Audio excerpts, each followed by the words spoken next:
сначала, конечно, новости из Киева. Активистов со всей Украины свозят на вече в Киев. Майдан уже против новой власти. Не скажу. Почему? Я против усіх протестую. Происходящее в украинской столице все больше напоминает события двухлетней давности.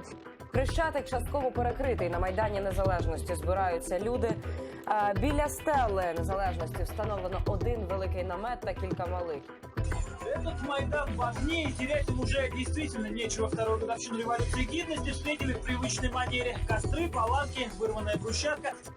Люди у камуфляжі та балаклавах захопили готель «Козацький» у 2 кроках від Майдану Незалежності. Назвались революційними правими силами, про які раніше ніхто і не чув.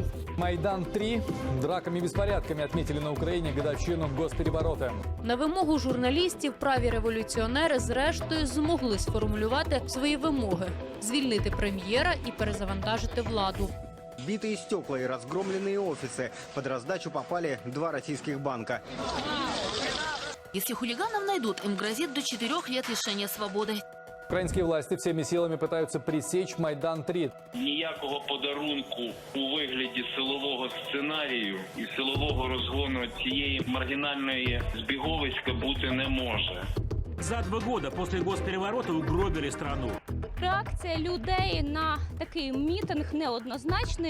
В целом эта акция проходит без инцидентов, но время от времени небольшие потасовки активистов с представителями правоохранительных органов возникали.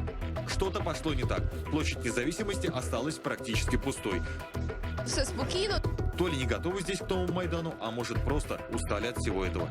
Реакція Києва на напади адептів так званого 3-го Майдану на відділення банків.